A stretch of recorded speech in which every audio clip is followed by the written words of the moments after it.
panel will respect this. You and Susie and something.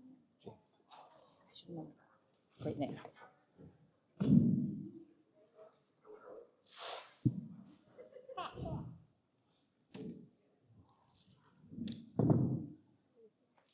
You get my thumbs up, Bob.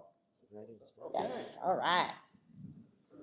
Welcome to Cosplay 102, taking it to the next level and beyond.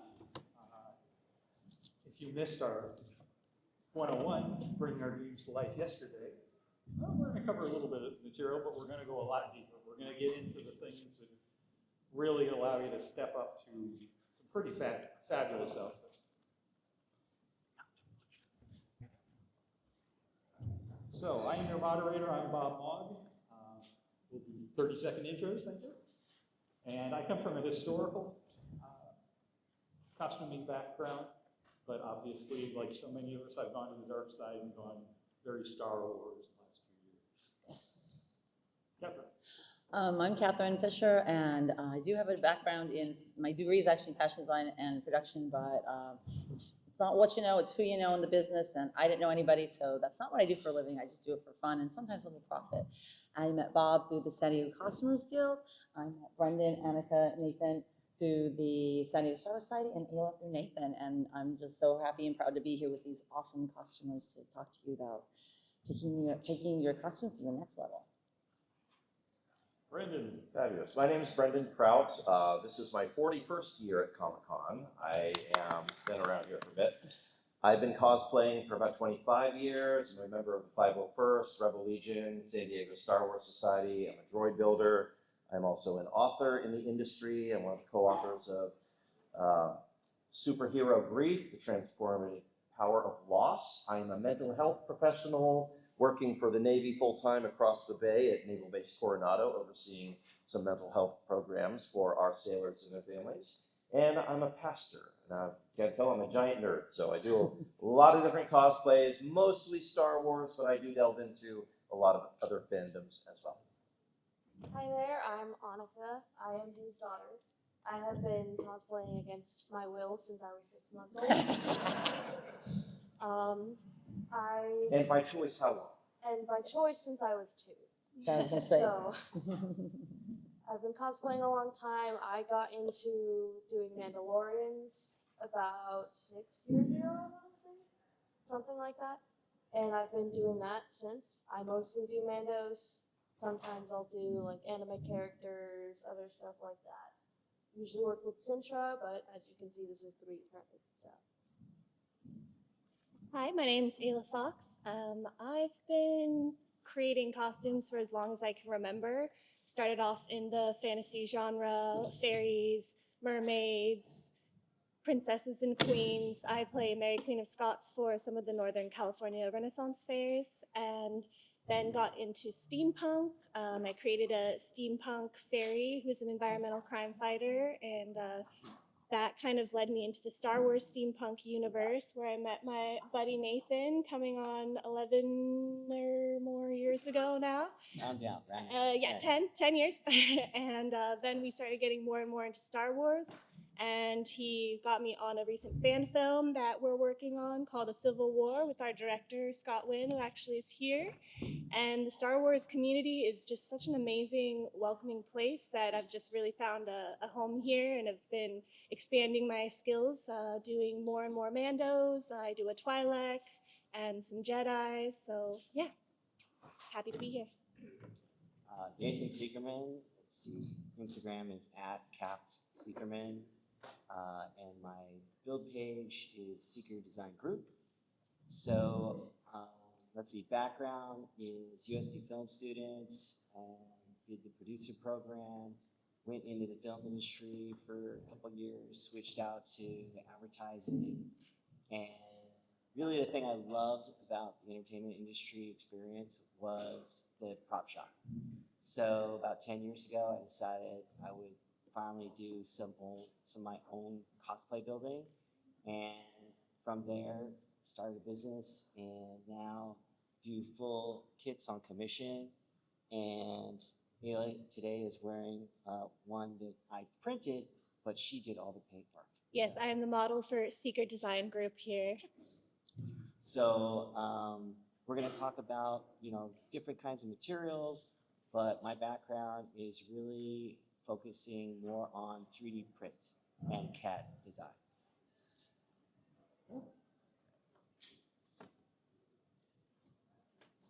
So the big thing we talk about is cosplay should be fun. If it starts to feel like work, it's kind of what's the point? So we will talk about turning it into a business and doing some things that are going to be a lot of work for you, but overall you should be enjoying it. I'm going to throw this down to Nathan because I'm dying to do it. Do we still have Steam Wars, the steampunk Star Wars universe? Is that still a thing? It still exists, but there hasn't been much activity in a while. I'm asking this because I know that we used to do the Iron Horse and That's get right. all those pictures. Describe for them what it takes to get pictures into a cosplay magazine. Okay, let's see. To organize something like that, you want to think creatively. You want to be unique, as well as then start to think about how you wear your gear and how it reflects best on camera, not just for the cameraman, but on your build. So a lot of building takes into consideration whether it's for a photo shoot or whether it's for San Diego Comic-Con, you really always need to consider first your goal of the look, and then during that process, make sure it's comfortable so that it stays fun. So a lot of Velcro. Or as us ladies say, beauty's pain. Kind of so is cosplay. So you just kind of gotta have a low level of grit if you really want to be a hardcore cosplayer. And work with real professional photographers. They will teach you so much about the pose, Yeah. what's good on the camera, what doesn't. They're fabulous. Right. And okay, if you want to mention photographers, there's sort of an arc. There's ones that are not sure how to pose you because they've never seen your steampunk thing before or your Star Wars kit before, and they don't understand yet what makes sense for a particular kit. And there's a little bit of a learning curve from them too. So take it easy and recognize that if you're working with a photographer for the first time, they might want you to think of 3 poses beforehand so that you can do those right away, and then they get a sense of how to continue working with you. And always have your go-to pose. Yeah. That always looks good no matter which costume it is. I was going to say the same thing. If you can practice in the mirror having 3 go-to poses, it's really helpful when you're hot and you're sweaty and you're tired and you just bust your poses and then you get great photos no matter how you feel inside. Yeah, and at a convention like this, there are a lot of photographers floating around that you've never seen, never heard of, never worked with before. I was watching one work with our friend Rebecca Yusi up on the mezzanine floor a little while ago. She's dressed up in her Fallout outfit. And a photographer walked up and said, "Hey, could I take a couple pictures of you?" She struck her main go-to pose, and he gave her a couple of very quick instructions. Could you lower your gun? Okay, could you look slightly to your left? That's amazing. Took a couple pictures. Could you turn this way? Very quick. So whoever this person was knew what they were doing, gave very quick instructions, and that was great to see it come out like that. As they improve, you'll notice that they do the moving, and you need to hit your pose. Also, get your 2 or 3 poses for still shots and have a video gig that's at least 3 seconds, but no more than 5. Because a lot of them now want to shoot video of you, and the more action you can give them, the better. I'm saving you. We talk making versus buying, and this is our favorite graphic. You can have it good, you can have it cheap, and you can have it fast, but you can only pick 2. So when we say time is money, start working now on next year's outfit. It'll give you that extra time to shop, to find things, go through. What are the other tips you'd give to them? Well, as you get better, you start to learn your shortcuts, and shortcuts meaning, okay, maybe such and such is not going to be so detailed. So, example, when I did this kit for WonderCon, I foolishly gave myself only 3 weeks, and this was a full kit in 3 weeks. But then I had that gap from WonderCon to San Diego, and I could add then things like magnets. Love magnets. Okay? And then I added the chess computer and I miniaturized it so I can turn it on here, line it up, done. So little things make a big difference, but you can go super quick with a what's it called, a clothespin. I've had to do that for friends. The where you binder, like a binder clip. You to just make it- bobby pin on Velcro and you go, because nobody will know, and you'll stay on long enough for photos and to have a good time. And by bobby pin, he means safety pin. Safety pin, thank you. Safety pin. I always mix those up. Thank you. I like to make lists of everything that, like every component, like, okay, at this part, make this and add this and this and this. And especially, you know, what I think the best idea, Nathan kind of touched a little about this, if you think it's gonna take 3 weeks or however long you think it's gonna take, double that, just double it and be safe. Double the budget. Yes, yeah, oh, yeah, that's a good idea. And do your research ahead of time. You know, somebody else may have already taken approaches to what you're trying to build. It may not have worked out. You might be able to learn from their YouTube video or their TikTok reel about, this is what you don't want to do because I learned this is bad and here's a better way to do it. And if you can combine multiple tutorials, you'll find some best practices that'll work for you Right. to build. And I do one-on-ones all the time. Like if somebody is really struggling with something that they've seen on my Instagram or my build page, and like, how do I do that? I'll get into, days of back and forth conversation, just teaching them. So I'm not trying to keep it a secret. It's all about kind of the simple methodology. Doing is learning, learning is doing. So if you never try, you'll never learn. Yeah, and I think going off that, don't let perfection kill your creation. You know, like so much of us can get in our heads about wanting it to look screen accurate and this, but like I'm just like a go for it girl. I'm like, I got 3 days before con. I'm gonna stay up all night and just con crunch. And you know what? Do your best, because part of that creative process is like what it's about. You're learning, it's good for your brain. You might not be feeling your best. You get to the convention, some random person's like, oh my God, that's amazing. Can I take your picture? And all of a sudden, all those late nights and all of that self-doubt is erased in a moment. Yeah. And you can feel really good about your kid, even if it's not perfect. Good.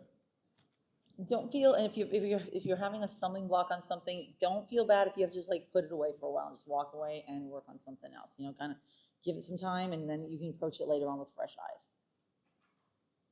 When we start talking about materials, I'm just gonna ask everybody to give me the quick answer.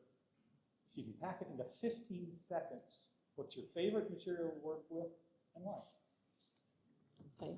I'm gonna start with Catherine this time. I like, fabric obviously when I'm sewing, but I really like as far as like sculpting and things like that. I do like EVA foam, but my favorite is really actually cardboard and paper mache, because it's plentiful, it's easy, it's affordable, and it's fun. It reminds me of when I was, doing projects when I was a kid, and it's really fun. And it's awesome to see something really cool you made out of cardboard look realistic, like with Raphael's Epic Cardboard Props has patterns. I've made Mandalorian helmets, Darth Vader helmets, super cool, cardboard and paper mache. Brendan. With a lot of my 501st costumes, it involves vacuum-formed pieces of plastic that you just have to cut and trim and fit to size, and I'm the most comfortable with that, but having her as a daughter, we work with a lot of stuff, and I'll let her talk about that. For me, my favorite thing to work with is Sintra. It is very versatile, it's plastic, and you can heat mold it easily, but it doesn't tend to melt in the sun like 3D prints do. Yes. So you can heat it, reheat it. If it deforms, you reheat it, mold it again, and it keeps going. Yeah, along the lines of 3D prints. So I just delved into 3D printing some Greeblies, some decorative pieces for a droid that I've been working on. And I painted them all really nicely, laid them out And I forgot about them. I left them in the hot sun and they all deformed. So some of those pieces I just tossed and some I turned into something else. But that is one of the dangers of 3D printing is the materials are susceptible to heat. So it's hot glue. Yes. I would say paint, spray paint, and hand painting is my favorite medium that I've been getting into, learning to do the weathering and the detail work on the kits. My sewing skills are minimal, but improving. But yeah, definitely doing the paint jobs is my medium. I've gotten a lot better with sewing on Velcro. I found that, I started working in foam, like doing like Halo characters and Transformers. So with that experience, I started making jetpacks with a foam body. And then now that I kind of more or less work in 3D printed parts, so the detail parts are 3D printed. And with a foam body, this thing is only 2 pounds. Nice. So compared to a full 3D print that could be as much as 7 pounds, it's a huge difference and much more comfortable to wear. But what I'm wearing is a combination of 3D printed shoulders, 3D printed thigh plates, and as I pulled this one, the other one off, these are ABS plastic vac form pieces. And these take a bit more work because they come out and they have lots of flashing around the edges, so you have to do the Dremel work and get it all fitted and cut down, and then hopefully it fits you. And the collar didn't fit me, so instead I swapped it out to a 3D custom print. I'm big on EVA foam. You can get into it with a pair of scissors and a razor knife, and that's about all you need to start. But I'll agree with Aya that the painting, you can take cardboard, you can take EVA, you can take things you find in the street, and a good paint job will turn them into something that everyone will be drooling over. And that's just mostly taking your time and building your paint up in layers. You'll put a base coat, then you make it your color coat, then you'll put a coat on and wipe most of it off. Well, you're building depth.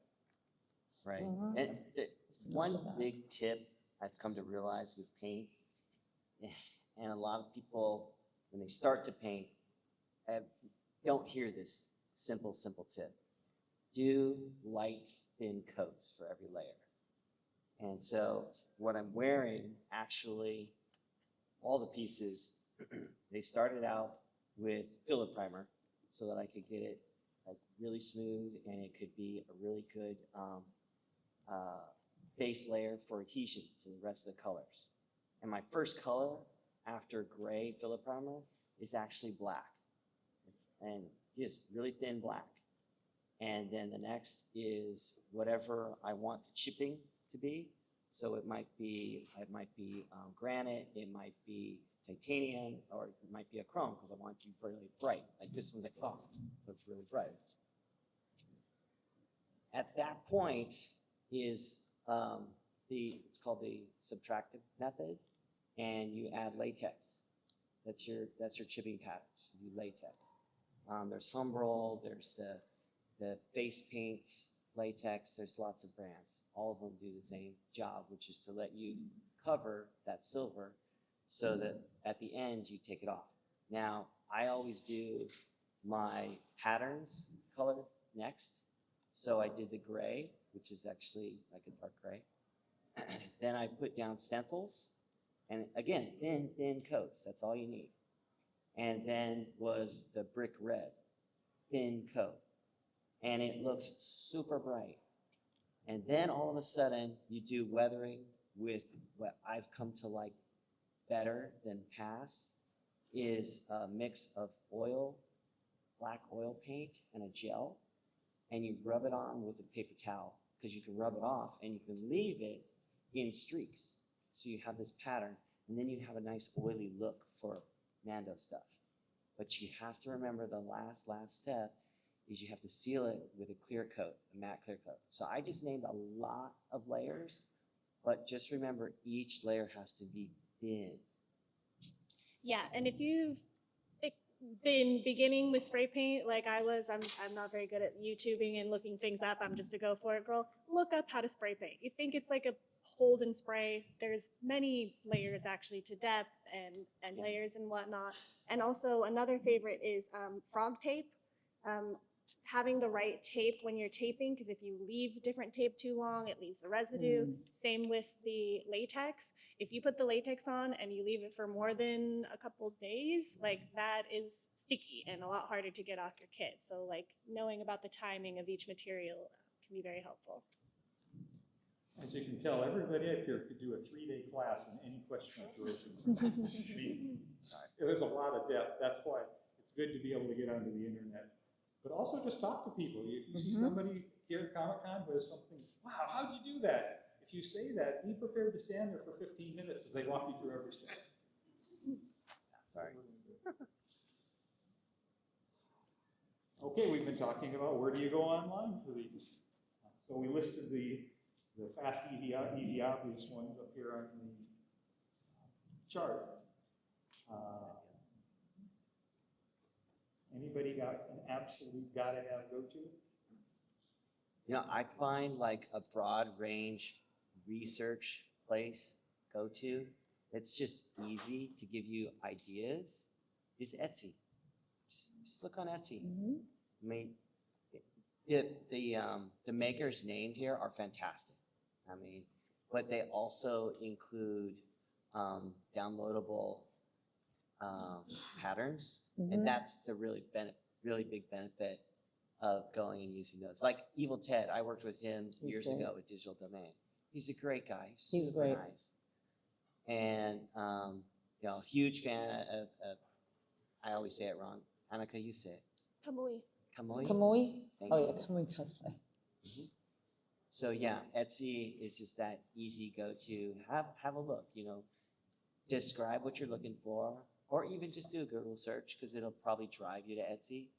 And what you're looking for in the beginning, I think, is just visuals, right? Because you can decide on what your budget is after you have a visual. You're like, okay, now I have a direction. What kind of budget do I want to put this to? Like I used to do stuff and tell myself, what can I do? $100. That's it. Like, just stop right there. Yeah, we did a $100 gonk build contest a while ago, and you know, go to Home Depot, get all the parts you can find, build a gonk, see who can build the best one for $100. And some amazing ones came out of it. Right. One of the resources that's not up here that is really helpful is the Replica Prop Forum. Oh yeah. This is a The forum that goes RPF. back 25, 30 years. There's a lot of people who are in the professional prop guild, and they share things that they are working on for upcoming features. Yes. They share things that they have worked on. They are now released from NDA to show how they built. There are both costumes as well as props that you can find, tips and tricks on how to make, and they've got links to all sorts of stuff there. Yeah, when I do a Google search, I see it named most often as the RPF. Yeah, Yeah, RPF. the RPF. The RPF. My favorite's obviously Evil Ted and Epic cardboard props. Raphael's fantastic. Yeah, and you can switch materials on them. Just because they in cardboard, you may like foam better. You may be able to handle ABS foam. You can always do substitutions like that. But you might also want to make it in cardboard as your proof. Customers say we make a muslin. You get the cheapest, junkiest fabric.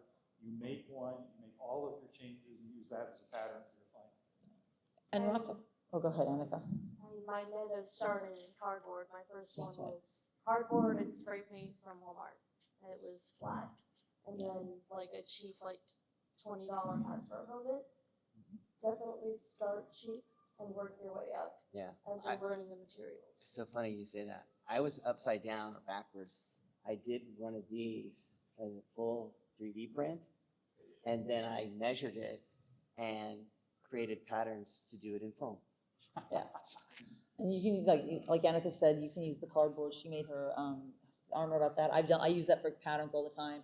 And regarding the, like all the helmets I like to make, Raphael doesn't even tell you to like use paper mache. He does it like with like, I think glue and then just like a thin layer. I'm the one, I'm like, I want to add a lot more to it. I want to add paper clay to it and paper mache and that's just my thing. So you can just expand on, he gives you the idea and then you just take it a little further.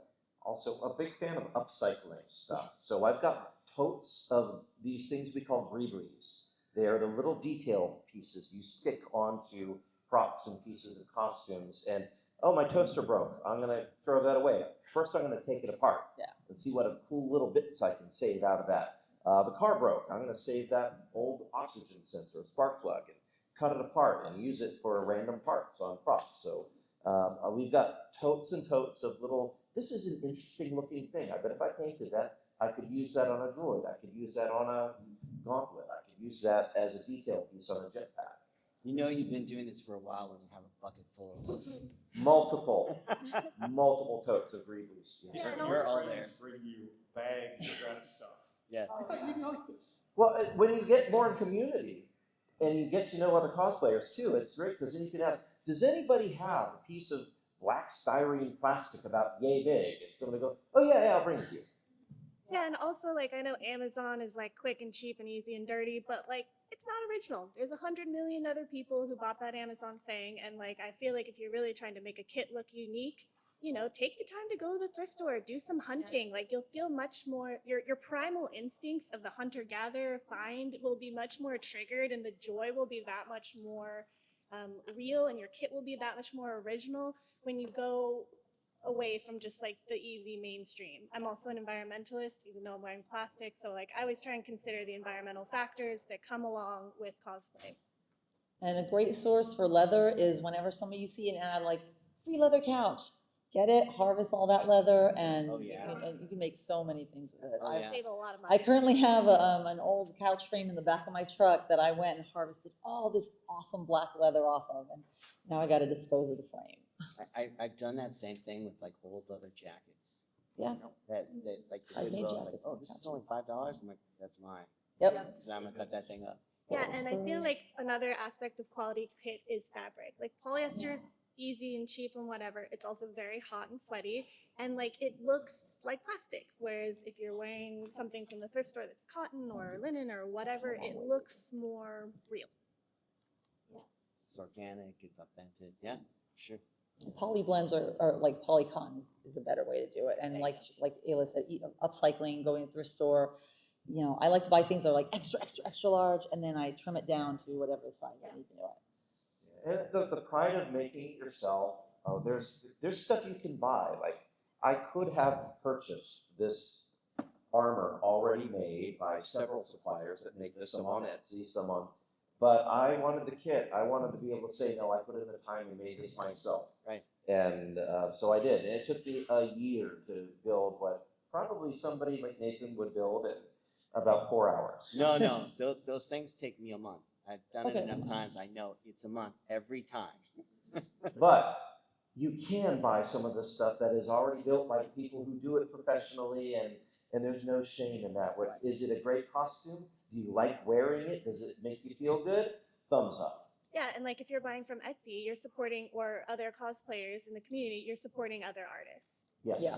And the best part with buying costumes from other people is making the connections. Because once you have the connections, hey, I know this person, I can come to them for this help, or I need something made, I'm gonna go to this person.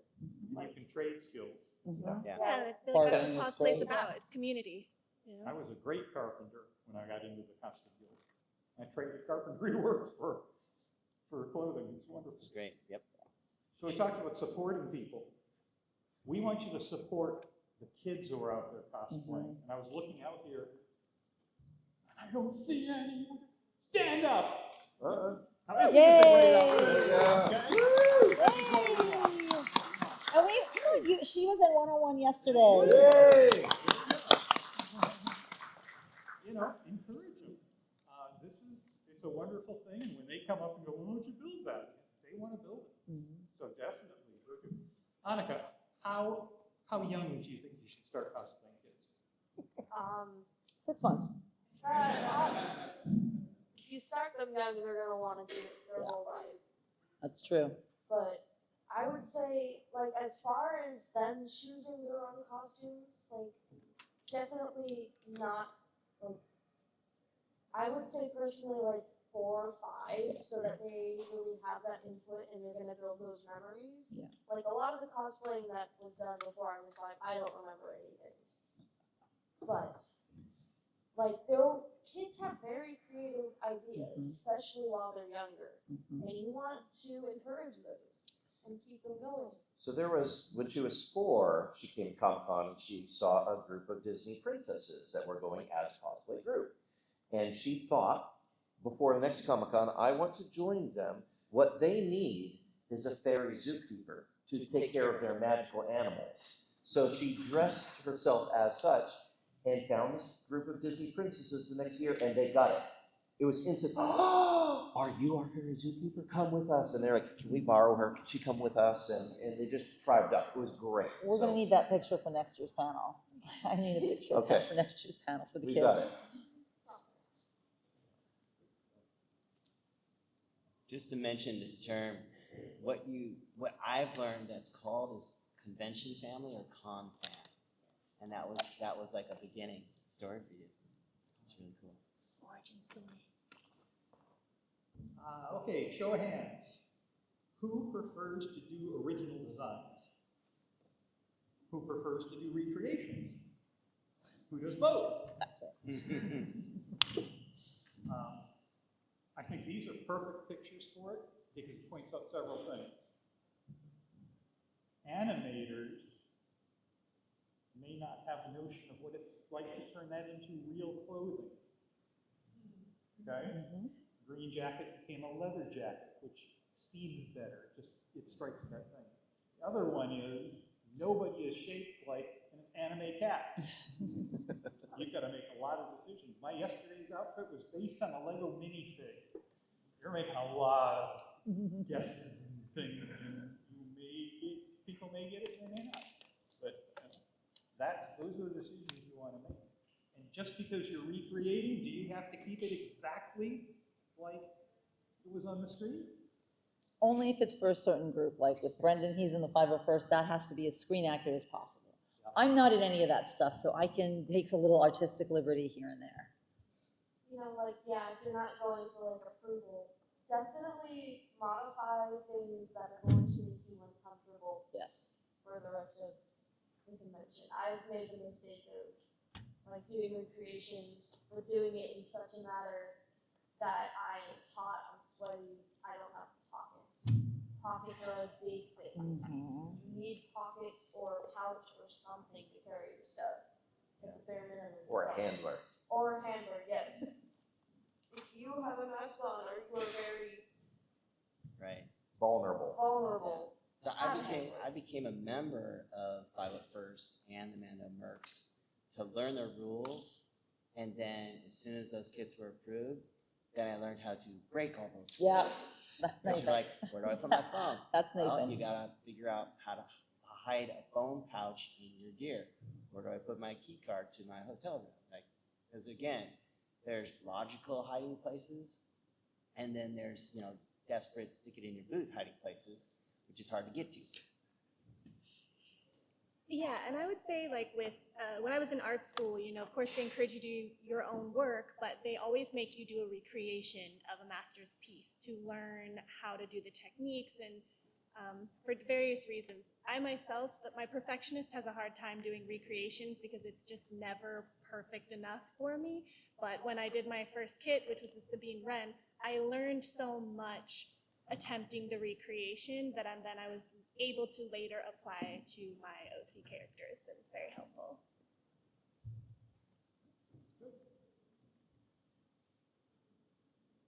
Mashups. Those are my favorites. What does it take to make a good mashup?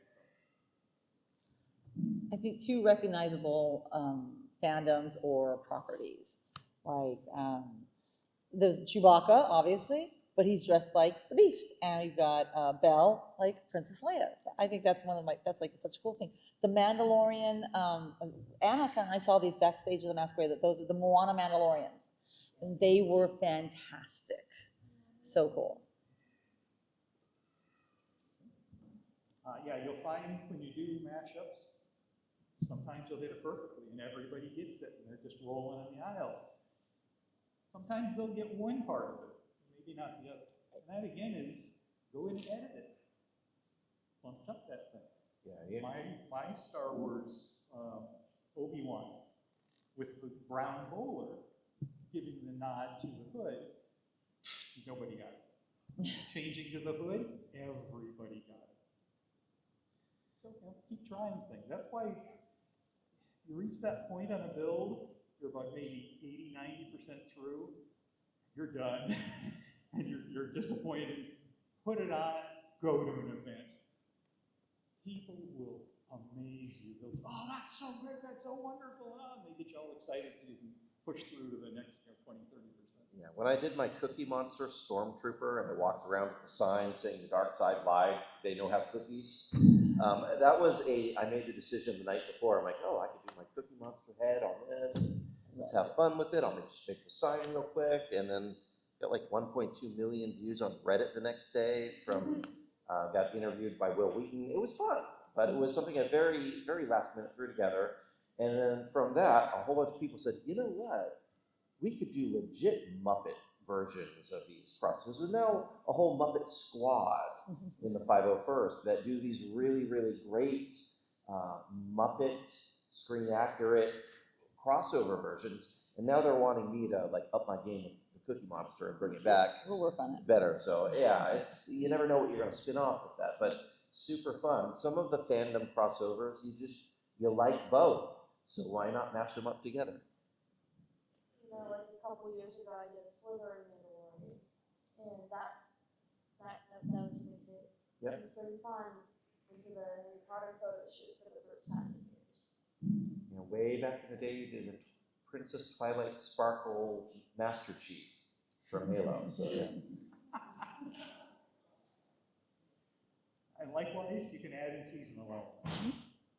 You can dye your Wookiee green. I have that. That's Yes. mine. It's Chewbacca's Irish girlfriend. She may be here on Sunday. Also, so the character was male, you'd rather have a female. Or vice versa. Why not? Why not? We see that a lot now. Okay, I'm unleashing my Queen of Masquerades, Catherine, to tell you what it's like to do masquerades, the big events. The Masquerade is tomorrow night in Ballroom 20. It is amazing. I was in the Masquerade for 19 years in a row, and then last year I wasn't able to get my costume ready, and we took a break. Annika's been my partner in a couple of Masquerades, and it was so cool because we get to be backstage and just relax and see everything up close. The Masquerade is where you really bring it. I mean, like that's like the top of the game. Like you have all sorts of different things. You know, this is not just something simple. It has to be made from scratch. If it isn't a purchase component, it has to be modified at least 70%. You see 3D printing, but not as much because they kind of want you to be more into old school. So you see a lot of sculpting, you see a lot of resin, you see all sorts of weaving and things like that. And a masquerade costume is typically not a really comfortable costume, but when you're a group, a lot of people, you kind of want to be comfortable because you want to wear it the next day. But I have several masquerade costumes that I wore it on the stage the night before, and that was it. I haven't worn it since then because it's just so heavy and so hard to wear, and you can't wear it at a con. So a hall costume is like what we're wearing right now. It's something you can walk around in, you're comfortable in, it's cool. You're not going to be bumping into people. Masquerade costume, not so much. You could totally, you know, take out somebody's eye with some of my costumes. You definitely talk to people who have done that masquerade because the rules change from one masquerade to another tremendously. Yeah. And always workmanship is a big deal. Is crowd pleasing more? Talk to the people who've done it. You have to do a skit, all that stuff. Last year, I was really surprised that this one, I would call him sort of a newer cosplay reaching to the professional level, Joe Star Cosplay. He did Halo Master Chief, and he did months of build videos leading up to that masquerade. And his custom design and CAD work really showed in the show. And it surprised me because years past, the masquerade was more about sewing, stitching, and this was a full custom foam / back-formed kit. And he actually took first.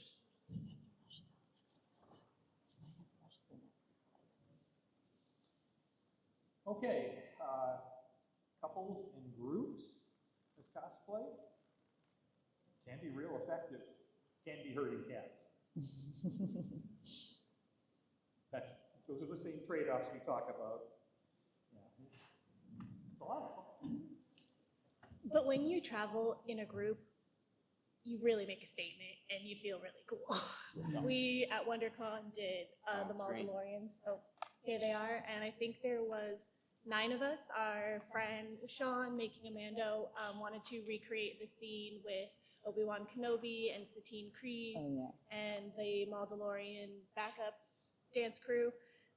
So that was pretty great. There was 9 of us and trooping together and the photos.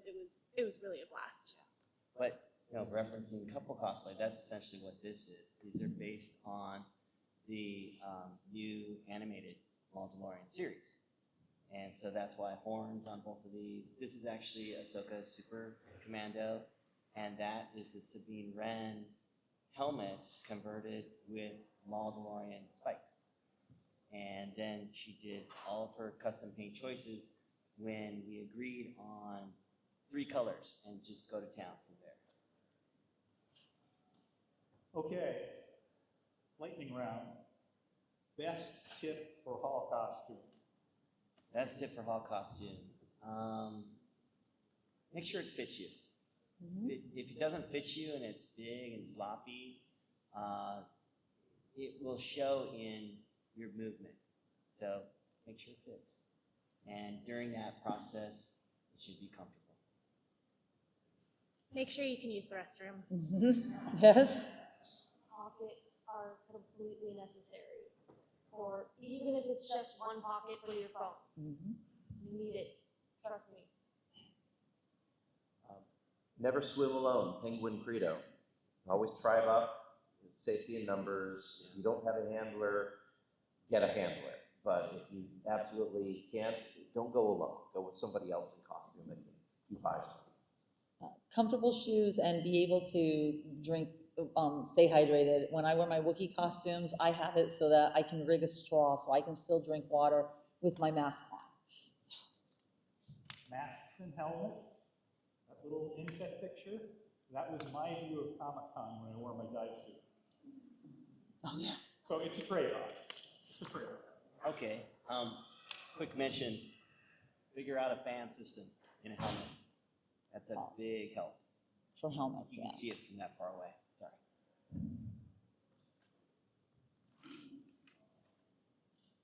Okay, we've mentioned a lot of groups. 501st, the cosplay for charities, cosplay for cause. Legacy Cosplay Society is one of the local charity groups I'm a member of that. So is, actually Brendan and Annika as well. And you can go to like Ronald McDonald's house and military hero events, things like that for the local families and kids especially. It's really fun to cosplay for charity. And that group is a huge support element for the cosplayers as well as the people they're cosplaying for.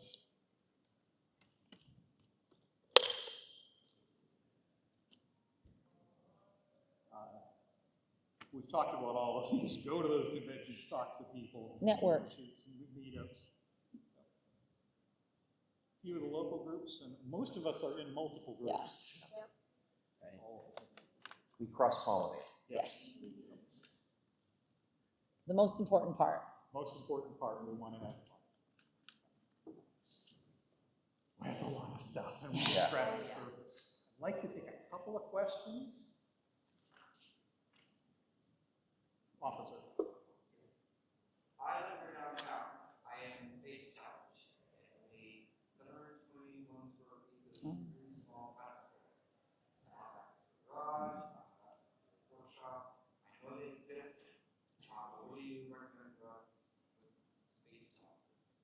Shelves, lots of shelves, because you move up, you No can store garage. your stuff there. Those yellow and black Costco tubs stack Yeah. pretty great. Yeah, I do like one tub per kit. Just say, okay, that one goes there, and even though I might use the same boots for multiple, that helps with compact storage. But getting it organized and sliding into shelves, huge help. Way in the back corner.